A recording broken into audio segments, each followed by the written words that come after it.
ఈ కార్యక్రమాన్ని మీకు సమర్పిస్తున్న వారు Shri Punyabhoomi developers, co-sponsored by Akshara Chit Funds Private Limited. Yuvaragam. Hi, HMTV RJ media సంయుక్తంగా నిర్వహిస్తున్న కార్యక్రమం యువరాగం మంచి పాట మంచి మాట. ఈ కార్యక్రమంలో ఈరోజు మనకు స్పెషల్ గెస్ట్ వచ్చారు. చెప్పనా ఎవరో? నాకు తెలిసి ఈ పేరు చెప్పంగానే మీ అందరూ ఫుల్ ఎగ్జైటింగ్ ఫీల్ అవుతారు. అంత మంచి అంటే హీరో అనేసుకోండి, సింగింగ్లో అంటే సింగర్స్లో హీరో అనేసుకోండి అనమాట. అలాంటి హీరో రేవంత్.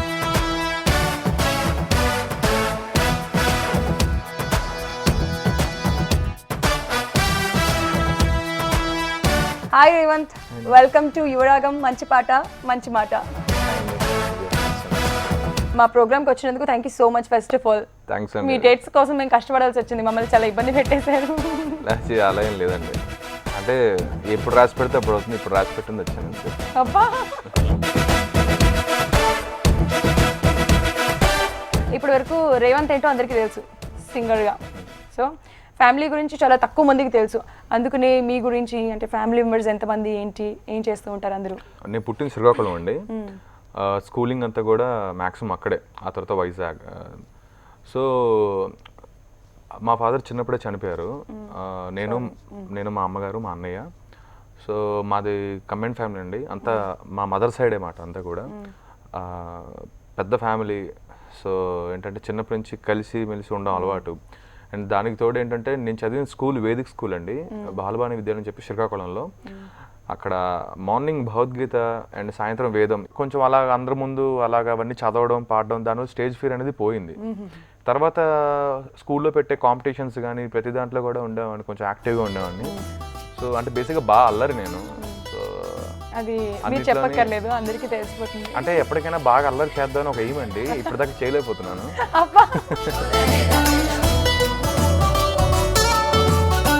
సో అయితే అలా ఆ కాంపిటీషన్స్ వెళ్ళడం, పాడడం అనేది సో అలా సింగింగ్ అలా స్టార్ట్ అయ్యింది. సో నా వల్ల మా ఫ్యామిలీలో కొంతమంది ఇక్కడికి హైదరాబాద్ రావడం జరిగింది. సో అంటే నేను చదివింది బీకామ్ అండి. బీకామ్ అంటే కూడా ఇంకా ఫైనల్ ఎగ్జామ్స్ రాయాలి. నేను ఎగ్జామ్స్ రాద్దాం అనుకున్న ప్రతిసారి కూడా ఏదో నాకు ఒక మంచి ఆపర్చునిటీ వస్తూ ఉండేదండి. నాకు ఆ టైంలో ఏమనిపించింది అంటే, మా ఫ్యామిలీ సపోర్ట్ ఎంత సపోర్ట్ అంటే, ఎగ్జామ్ ముందు మళ్ళీ రాయలే, ఇది అవసరం కదా, ఇది నీకు ఇష్టం కదా వెళ్ళు. ఎందుకంటే అట్లా చాలా తక్కువ మంది ఉంటారు, ఏం కంప్లీట్ చేసి వెళ్ళు మళ్ళీ అంటే అంత ఆలోచించలే నేను. నాకు ఆ టైంలో అదే కనబడింది అంతే. అండ్ నిజంగా ఈ సందర్భంగా మా ఫ్యామిలీ నన్ను ఎంకరేజ్ చేసి ప్రతి ఒక్కరికి నిజంగా, ఎందుకంటే ఆ సపోర్ట్ వల్లే ఇవాళ మేబీ ఇలా మీ ముందు ఉన్నామేమో. సంబంధం ఏం చేసామో డిగ్రీ చేసామో అని చెప్పుకోవడం తప్ప డిగ్రీ డైలాగ్ అని.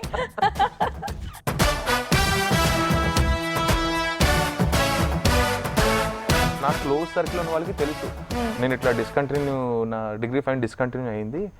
సో ఇలాగా అంటే అది కూడా నా రీజన్స్ నాకు ఉంటాయి కదా.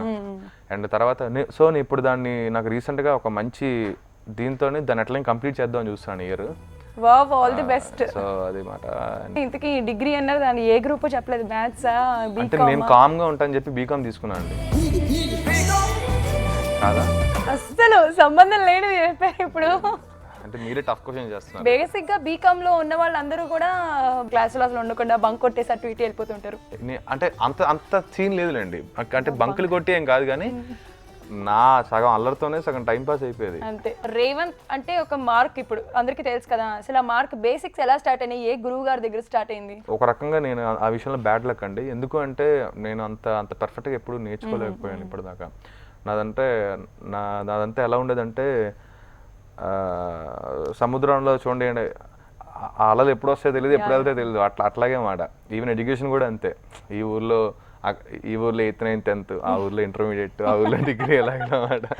సో అంటే మా ఫాదర్ వాళ్ళ సైడ్ విజయనగరం అండి, నేను పుట్టిన శ్రీకాకుళం, ఆ తర్వాత వైజాగ్, ఇప్పుడు నేను ఉంటుంది హైదరాబాద్. అంటే మొత్తం 4 కవర్ చేస్తాను అనమాట. Wow, super.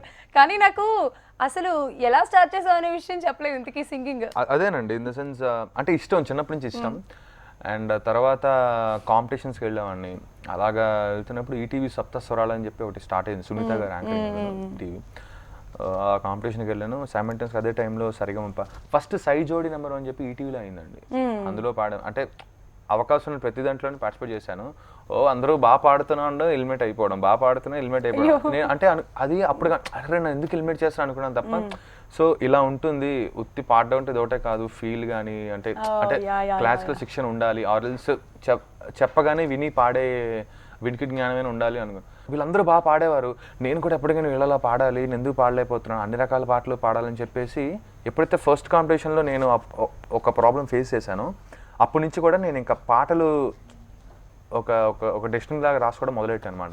ఏ పాటలు బాగుంటాయి పాత. సో పాత పాటలు నన్ను బాగా ఇన్స్పైర్ చేసేవండి. ఎందుకంటే నేను నేర్చుకున్న సాంగ్ ఫస్ట్ మా పిన్ని మా మామయ్యలో ఇంట్లో అందరూ పాడుతున్నప్పుడు నీవు లేక వేణు అనే సాంగ్ ఫస్ట్, ఆ సాంగ్ ఏదో పాడుతున్నాను. అండ్ తర్వాత ఎప్పుడైతే ఇంక వేదం భగవద్గీత ఇవన్నీ స్కూల్లో చదివించేవారో ఇంకా ఆటోమేటిక్గా వాయిస్ అందరూ నీ వాయిస్ బాగుంది పాడని ఎంకరేజ్ చేసేవారు, ఇంట్లో కూడా పాడనేవారు. సో మైక్ దొరికితే సో ఎక్కడైనా పాడదాం అని అనిపించేది. వైజాగ్లో కొత్తపల్లి విజయశ్రీ అని చెప్పి ఆవిడ వైలిన్ టీచర్, ఆవిడ దగ్గర ఒక 6 నెలలు అంటే నాది ఇంటర్మీడియట్ సెకండ్ ఇయర్ మిడిల్లో జాయిన్ అయ్యాను క్లాస్. ఈ లోపల ఇంటర్మీడియట్ అయిపోయిన వెంటనే ఈ కాంపిటీషన్ పరంగా హైదరాబాద్ వచ్చేసాను. సో ఇంక ఇది అయిపోయింది, ఎక్కేసింది. తర్వాత హైదరాబాద్ వచ్చాను, జాయిన్ అవుదాం అనుకున్నాను. వైజాగ్ బాలసుబ్రహ్మణ్యం గారి దగ్గర జాయిన్ అయ్యాను. ఒక 2 క్లాసులకు వెళ్ళాను. ఆయన క్లాస్ చెప్పకపోతే అమ్మ బాబాయ్ నాకు భయం, ఎక్కడ తిడతారో అని చెప్పేసి. సేమ్ టైంలో ఈ మీడియా షోస్ ఏమైతాయో అంటే వాటి షూటింగ్ అని ఇవన్నీ ఉండేవి కదండి. అక్కడ పొద్దున వెళ్తే సాయంత్రం దాకా అయిపోయేది 2-3 రోజులు. నువ్వు రమ్మంటే రావు, నీకు ఇంట్రెస్ట్ లేదు, అది నేను ఇంకా చెప్దాం అనుకున్నాను అని అన్నారు ఆయన. ఆయన అనేసరికి ఇంకా ఆయన అట్లా అనేసరికి బాధేసి భయం వేసింది ఫస్ట్. ఆ తర్వాత అయ్యో నేను నేర్చుకోలేకపోతున్నాను, ఫైనల్లీ నేర్చుకోవటం లేదు. అదే అవుతుంది, పాటలు అయితే నేర్చుకుంటాను బట్ కానీ ఆ గురుముఖంగా నేర్చుకోవటం లేదా అన్న ఫీల్ మైండ్లో ఉండిపోయింది. ఇంక ఇలా కాదులే అని చెప్పి ఇంకా అందులోనే పడి ఇంకా నేర్చుకుందాం, నాకు అయినప్పుడు అవుతుందిలే అనుకున్నాను. ఇప్పుడు మన వీణా ఫణినారాయణ గారు అని చెప్పి ఇప్పుడు మన వాయిస్ ప్రతి మూవీస్కి కానీ చాలా మంచి ఆర్టిస్ట్ ఆయన దగ్గర నేను ఇప్పుడు నేర్చుకుంటాను అవకాశం. అంటే ఎందుకంటే ఆయన చాలా బిజీ ఉంటారు ఫస్ట్ ఆఫ్ ఆల్. ఆయన ఫ్రీ టైంలో ఆయనకు అయినప్పుడు నాకు కుదిరినప్పుడు ఇలాగా ఆయన దగ్గర నేర్చుకోవడం జరుగుతుంది. ప్రస్తుతానికి మొదలెట్ట, చూద్దాం ఇంకా బోల్డ్. మా యువరాగం వ్యూయర్స్ వినాల్సినవి బోల్డ్ అని ఉన్నాయి. ఫస్ట్ అయితే ఈ పాటతో స్టార్ట్ చేయి. నీవు లేక వీణా పలుకలేనన్నది, నీవు రాక రాధా నిలువలేనన్నది, నీవు లేక వీణా. ఎవరో పాడమనకుండా నీ అంతటి నీకే ఎప్పుడన్నా ఇలాంటి పాట ఎవరి దగ్గరన్నా ఎవరికోసమైనా పాడాలనిపించిన సందర్భం? అర్థం కాలేదు, అర్థం అయ్యింది. అంతా రాశారా? ఈ సాంగ్ ని ఏ అమ్మాయి కోసమైనా పాడేవా డైరెక్ట్ గా? అబ్బే అంత అమ్మాయిల కోసం పాడాం కానీ ఒక్క అమ్మాయి కోసం ఎప్పుడు పాడలేదు. నేను నిన్ను అడిగాను, రేవంత్ని అడిగాను ఈ క్వశ్చన్. అంటే పర్టికులర్ గా అంటూ నేను I never been into relationship అండి ఇప్పటిదాకా. నిజమండి బాబు, నేనేం అనలేదు మామూలు. ఎందుకంటే మీడియాలో ఎంత ధైర్యంగా మాట్లాడుతున్నానంటే అది నిజంగా ఉంటే ఉందని చెప్పుకుంటాం, ఉందండి ఇలాగా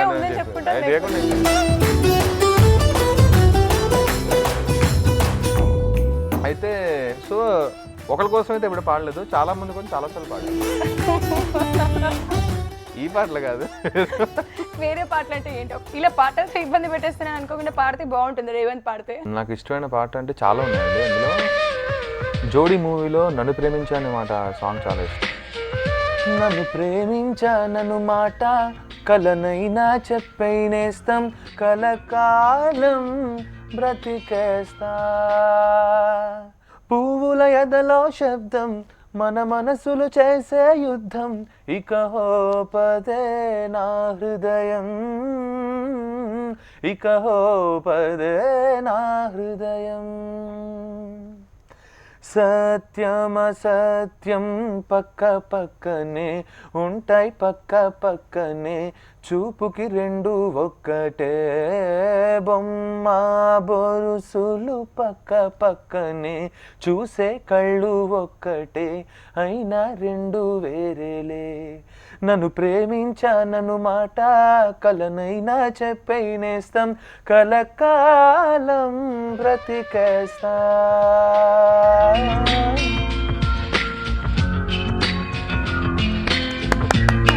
అద్భుతం, సూపర్. రేవంత్ సాంగ్స్ నేను చాలా చూసాను, చాలా విన్నాను, బోలెడంత మందికి తెలుసు. తక్కువ ఒక 3-4 పాటలు చెప్పండి. బుజ్జిమా బుజ్జిమా బుజ్జిమా మనోహరి అయినో నాకు తెలుసు రేవంత్ పాడిన పాట. అంటే బుజ్జిమా పాడింది నేను కాదు, ఆ పాట నాకు ఇష్టం, అది ఒక కాంపిటీషన్ లో పాడాను, బాగుంటుంది ఆ పాట బుజ్జిమా. అంటే అది వాయిస్ దగ్గరికి ఉండేసరికి కొంచెం అన్నగా అన్నగన్నగా అమ్మాయుందిరా అనుకోకుండా నా ఫ్రెండ్ అయ్యిందిరా బెత్తడంటి నడుము పిల్ల పుత్తడి బొమ్మరా గోలి లాంటి కళ్ళతోటి గోలి మారిపోరిరా ఏ గాగ్రా చోళి వేసుకున్న ఆగ్రా తాజుతానురా బుజ్జిమా బుజ్జిమా బుజ్జిమా రంగేళి బుజ్జిమా బుజ్జిమా బుజ్జిమా దీవాళి. కొంచెం బాగుంటుంది పాట. అది చిన్న మ్యారో గేమ్ ఆడుకుంటాం కదండి, సౌండ్ లాగా పాట అట్లాగే ఉంటుంది, వీడియో గేమ్ అనేది. రేవంత్ నేను ఇన్స్పైర్ చేసిన సాంగ్ ఏంటి అసలు? అలాంటివంటూ లేవా లేకపోతే ఉన్నాయా? ఉన్నాయండి. నేర్చుకున్న ఫస్ట్ పాటల్లోనే నాకు పెద్దరికంలో ఇదేలే తరతరాల చరిత్ర అనే సాంగ్ చాలా ఇష్టం అండి. అది నాకు బాగా ఇన్స్పైర్. ఆ తర్వాత రామదాసులు అల్లా శ్రీరామ ఏంటి ఇవన్నీ నేను కాంపిటీషన్లో పాడుతున్నప్పుడు రాసుకొని వెళ్ళే పాటలు అండి.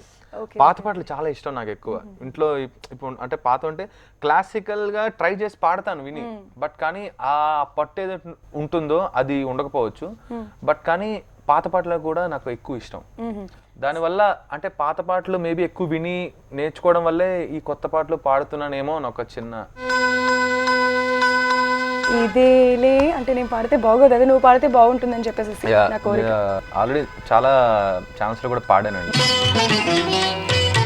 ఇదేలే తరతరాల చరితం జ్వలించే జీవితాల కథనం ఇదేలే తరతరాల చరితం జ్వలించే జీవితాల కథనం పగేమో ప్రాణమయ్యేనా ప్రేమలే దూరమయ్యేనా నిరాశే నింగికెగసేనా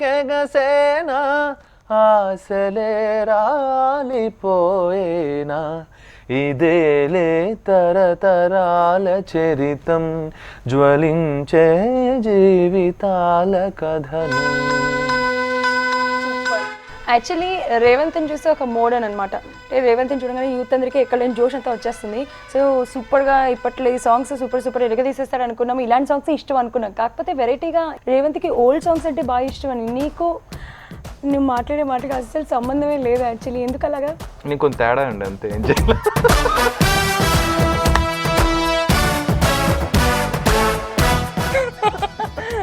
అది అంటే ఒకటి నాకు వేరేలా కాదు, ప్రతి మనిషికి ఒక ఇది ఉంటుంది కదా, ఏంటిది ఏదో ఒకటి నాకు తెలియదు కదా ఏముంటుంది.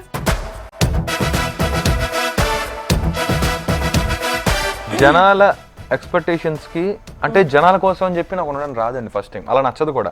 అంటే చిన్నప్పటి నుంచి కూడా మనం మామూలు ఫ్రెండ్స్ లా మాట్లాడుతున్నప్పుడు కానీ అలా దీనికన్నా వీడికి బిల్డప్ ఇస్తున్నాడు ఇవి చేస్తాను, వాళ్ళు ఎవరు అనుకున్నా సరే ఫైనల్ గా నేను చేయాల్సింది నేను చేస్తున్నాను. ఎప్పుడు జనాల కోసం అయితే ఎప్పుడు మీరు ఇట్లా స్టైల్ గా ఉంటారు, హెయిర్ స్టైల్ ఇదంటే వేసినట్టే అది ఇంటర్మీడియట్ దాకా డిప్ప కటింగ్ నాది. నిజం, ఎవరు చెప్తే నమ్మరు, నువ్వు చేయించావా అంటారు. లేదురా బాబు నా ఇంతే. నేను చిన్నప్పుడు మా తాతగారు R&B రిటైర్ అండి, ఆయనతో పాటు RSSకి వెళ్ళేవాడిని, ఆ రాష్ట్రీయ సేవా సమితి. అప్పుడప్పుడు వెళ్ళేవాడిని, నాట్ ఇన్ రెగ్యులర్. వెళ్ళినప్పుడు అది కూడా ఎందుకంటే పొద్దున బ్రేక్ఫాస్ట్ పెడతారు కదా అని వెళ్ళేవాడిని సీరియస్లీ. అక్కడికి వస్తే ఇంత ఇలా ఉండకూడదు అలా ఉండకూడదు అని చెప్పి మా తాతగారికి ఈ సైడ్స్ కానీ ఇది కానీ క్లియర్గా ఇట్లా కనబడాలి ఆయనకి. సో నీ కాళ్ళ మీద నువ్వు నిలబడే వరకు నా చెప్పిన మాటే వినాలి అనేవారు, వేరే స్కోప్ ఉండేది కాదు. ఇంత తేడా వచ్చినా మళ్ళీ వెనక్కి పంపించేవారు. సో థిక్ హెయిర్ బాగా, సో దానివల్ల అలాగా ఇంకా స్టైల్ అనేది ఆటోమేటిక్ గా. నీ కాళ్ళ మీద నువ్వు నిలబడ్డ తర్వాత ఇప్పుడు ఇంత స్టైల్ గా ఇంత ట్రెండీగా ఉన్నావు అనమాట. అలానే కాదండి, దేవుని ఇచ్చిందాన్ని యూజ్ చేసుకున్నాను అంతే, పెద్ద తేడా ఏం లేదు.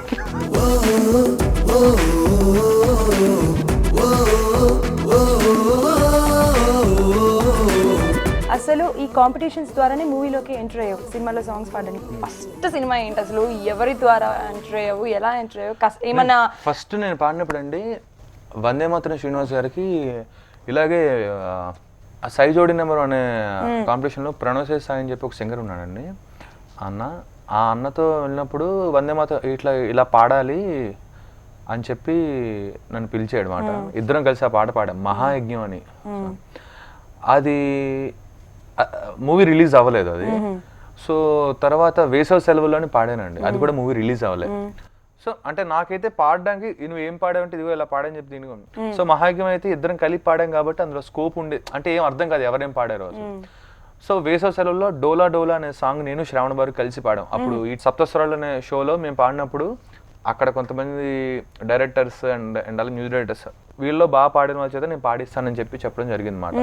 సో సింగర్ దీపు అన్నయ్య ఉన్నాడు కదా, దీపు వాళ్ళ అన్నయ్య ఆ మూవీ మ్యూజిక్ మాట.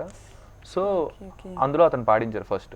ఆ తర్వాత మర్యాద రామన్ అండి, మర్యాద రామన్లో బిట్ సాంగ్స్ ఉన్నాయి కదా, అందులో మూవీ ఎండ్లో చావుకైనా అర్థముందా బ్రతుకు విలువ తెలిసాక, మృత్యువైనా ఓడిపోదా ప్రేమ చిగురు తొడిగాక. ఇందులో కూడా ఒక 3 సోలో బిట్స్ ఉంటాయి. ఎన్నేళ్లకు పెద పండగ వచ్చే, వాకిళ్లకు మా వాకులు గుచ్చే, అమ్మోరికి ఆకలి గురుతొచ్చే హోయా. ఈ ఆ మూవీలో వచ్చే బిట్ సాంగ్స్ కానీ సార్ పాడించారు. సార్ నిజంగా అంటే సార్ గురించి ఎంత చెప్పినా సరే రోజంతా కూడా సరిపో, అంటే నాకు అంత ఇష్టం. బేసిక్గా మనకి ఎవరైతే ఒక గాడ్ ఫాదర్ లో ఉండి అంటే ఒక మంచి గైడెన్స్ ఇస్తారో వాళ్ళు మన ఎప్పటికీ మర్చిపోలేమాట. ఆ విషయంలో మా ఫ్యామిలీ తర్వాత నాకు అంత గుర్తుండిపోయే వ్యక్తి అంటే కీరవాణి గారు, ఓన్లీ పర్సన్ శ్రీమం కీరవాణి గారు. సార్ దగ్గరికి వెళ్ళాక నేను టోటలీ చేంజ్. అసలు మేబీ ఆయన దగ్గర ఉండడం వల్లే మేబీ ఇవాళ లైక్ అంటే ఈవెన్ నా బిహేవియర్ కానీ అసలు అంటే కొంచెం సెటిల్డ్గా వెళ్తున్నానేమో అని నా ఫీల్ మాట. అలాగా మర్యాద రామన. సో మర్యాద రామన్ అవుతున్నప్పుడే బద్రీనాథ్ కంపోజింగ్ కూడా స్టార్ట్ అయిందండి. బద్రీనాథ్ కంపోజింగ్ కులుమానే వెళ్ళామండి, నేను నా ఫ్రెండ్ రాహుల్ అని చెప్పి, రాహుల్ సిప్లి నుంచి. సో ఇద్దరం వెళ్ళామండి. ఫస్ట్ ఎక్స్పీరియన్స్ అసలు వేరే ఊరు వెళ్ళడం కానీ అంత పెద్ద అంటే ఆ టైంలో 2011 దాకా ఎక్కడికి వెళ్ళలేదు. సో సార్తో వెళ్ళడం 15 days అనగానే నాకు అసలు ఇంట్లో మా అమ్మ ఇంట్లో అలా వెళ్ళిపోతావా, అసలు నీకు బాధ లేదా, అసలు ఎలా ఫోన్ చేస్తా అంటే ఏం కాదా వెళ్ళిపోతాను అంటే ఆ పాటలు అనేసరికి ఎంత దూరమైనా ఆ టైంలో తెలియదు. ఇలా వెళ్ళాలమ్మా వస్తావా ఓకేనంటే నేను మరుమాట ఒకసారి ఇంట్లో ఓకే సార్ అంటే ఒకసారి ఇంట్లో అడిగమ్మా అన్నారు భాష సార్. లేదు సార్ ఓకే సార్ అలా. అంటే బద్రీనాథ్ గానే పెద్ద సినిమా, అల్లు అర్జున్, ఏమైనా ఉండొచ్చు ఏమో స్కోప్ అని చెప్పి వెళ్ళాను. సో కంపోజింగ్ అయిందండి అక్కడ 8 to 10 days, ఆల్మోస్ట్ 10-12 days అలా అయిపోయింది. వచ్చాం అక్కడే అంబదరి సాంగ్ పల్లవి చరణం, పల్లవి అక్కడే పాడాను. తర్వాత చిరంజీవి అని చెప్పి శ్రేయా ఘోషల్ గారితో అండి. అసలు బేసిక్గా ఆ టైంలో నువ్వు ఎక్కడికి వెళ్ళినా సరే ఇంకా వాయిస్ మెచ్యూర్ అవ్వాలి ఇది అది అని చెప్పి అంటూ ఉండేవారు. అండ్ నీ వాయిస్ తగ్గట్టు పాటలు వస్తే తప్పకుండా నీ పాడిస్తానమ్మా అనేవారు. బట్ కీరవాణి సార్ ఎట్లా అంటే శ్రేయా ఘోషల్ గారితో పాడడం అనేది ఎవరికైనా డ్రీమ్. ఆ చిత్ర గారి తర్వాత శ్రేయా ఘోషల్తో పాడాలి అన్న ఇది ఉంటుందండి. సో నాకు ఆ రెండు కూడా ఫుల్ఫిల్ అయ్యాయి. సో రీసెంట్లీ సుప్రీం అనే మూవీలో అందం ఇందోలం సాంగ్ రీమిక్స్ చేశారు, అందులో చిత్ర గారితో కలిసి పాడాను. అదేం లేదు వావ్ అని అన్నమాట ఫీలింగ్. అంటే ఏ అనకూడదా మేము వావ్ అని? అంటే మీరు ఇలా అన్న స్క్రిప్ట్ లో రాసలేదేమో అందుకని అడిగి. అక్కడ స్క్రిప్ట్ ఏం లేదు అసలు. సో ఆ తర్వాత ఆవిడతో చిరంజీవి సాంగ్ పాడాను బద్రీనాథ్. జస్ట్ ట్రాక్ లా పాడాను, ఉంటుందేమో అనుకున్నాను. చాలా మంచిగా ట్రై చేశాను, నాకు అదే ఎక్కువ అనుకున్నాను. కట్ చేస్తే ఇలాగ ఈ పాట పాడడానికి పిలిచారు, ఫుల్ ఎగ్జైటింగ్ మాట. అయితే నీ పక్కన ఎవరు పాడుతున్నారు అని తెలుసు అంటే శ్రేయా ఘోషల్. ఓ మై అసలు ఫుల్ అసలు హ్యాపీ. ఫస్ట్ టైం పెద్ద బ్యానర్ ఆవిడతో కలిసి పాడడం, అండ్ పెద్ద మ్యూజిక్ డైరెక్టర్, పెద్ద హీరో, పెద్ద బ్యానర్ అంటే ఎవరినో చిన్న ఎక్స్పెక్టేషన్స్ ఉంటాయి కదా. పాడాను. అదేం తర్వాత రోజే అంబదరి జగదంబ పాడానండి. ఒకటి ఉంటే చాలు అనుకున్నాను. అలాంటి కీరవాణి సార్ ఇది ఎట్లా బర్త్డే గిఫ్ట్ లాగా ఇది కూడా, అంటే ఆ టైం అనుకున్నాను నేను ఇలా ఇది కూడా ఉంది, నువ్వు నీదే బాగుంది అన్నారు, అందుకే నీది ఉంచేస్తాను అనేసరికి ఐ వాజ్ లైక్ హ్యాపీ మాట. సో 2 పాటలు, ఒక పాట పాడడమే అని అనుకుంటే 2 పాటలు బోనస్ అనుకున్నా. ఆ తర్వాత రాజనలో ఆల్మోస్ట్ 3 సాంగ్స్ పాడానండి. వెయ్యి దెబ్బకి దెబ్బ అని చెప్పి ఒక అగ్రెసివ్ సాంగ్ ఉంటుంది. ఆ పాట ఆ ఫైటింగ్ సీన్ మటుకు రాజమౌళి సార్ చేశారన్నమాట. అప్పుడు పాడుతున్న ఆయన కూడా పక్కన ఉన్నారు. అది లైక్ కొంచెం బాగా అగ్రెసివ్ ఉంటుంది, ఊపిరి జెండా ఒక అగ్రెసివ్ సాంగ్ ఉంటుంది. సో ఆ సాంగ్ పాడించారు. ఆ తర్వాత అందులో నెలమ్మ దీవించి రారి రోరెలా రారి ఈ సాంగ్ ఒకటి. సో ఇలాగా బన్నీకి. సో ఆ పాట నువ్వు పాడావు కాబట్టి ఒక్కసారి మా అందరి కోసం పాడొచ్చు కదా. ఈ రోజుకి మాట్లాడబుద్ధి కావట్లేదు యాక్చువల్లీ. అయితే వెళ్ళిపోదామా? అలా అని కాదు, ఇంకా నాకు ఫుల్ కంప్లీట్ చేయలేదు ఆ సెంటెన్స్. నేను అలా అంటే పాటని ఇలా వింటూనే పాడిపించుకుంటూనే ఉండాలనిపిస్తుంది అనమాట నాకు. అండ్ ఈ సాంగ్ అంబదరియా తిట్టుకోక మనసులో నేను ఇలా అడుగుతున్నానని చెప్పేసి. ఇంకా వచ్చేసరికి తిట్టుకోవడం ఏముంది, అవన్నీ ముందు ఆలోచించాలి. కానీ అయితే జస్ట్ కిడింగ్. ఇది నేను శ్రావణ భార్గవి కలిసి పాడామండి. Super, wow super. రేవంత్ అసలుకి బోలెడు ఎంతమంది అమ్మాయిలు ఫ్యాన్స్ చెప్పారు, వస్తున్న బోర్డు ఏదో పెట్టారు తగిలించారు.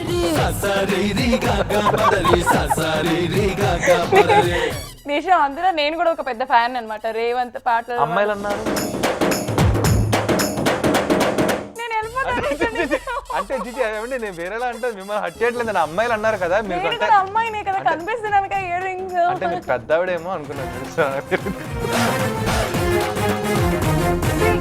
నేను హట్ అయ్యాను.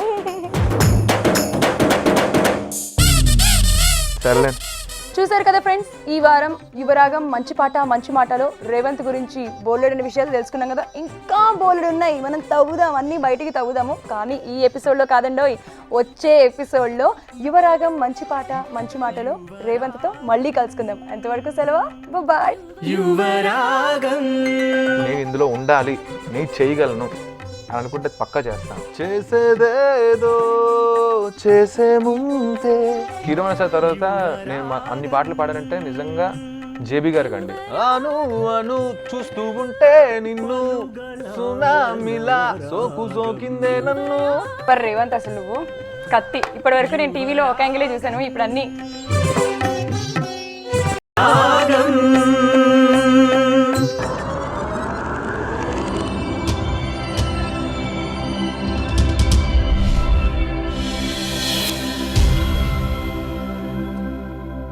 ఈ కార్యక్రమాన్ని మీకు సమర్పిస్తున్న వారు Shri Punyabhoomi developers, co-sponsored by Akshara chit funds private limited.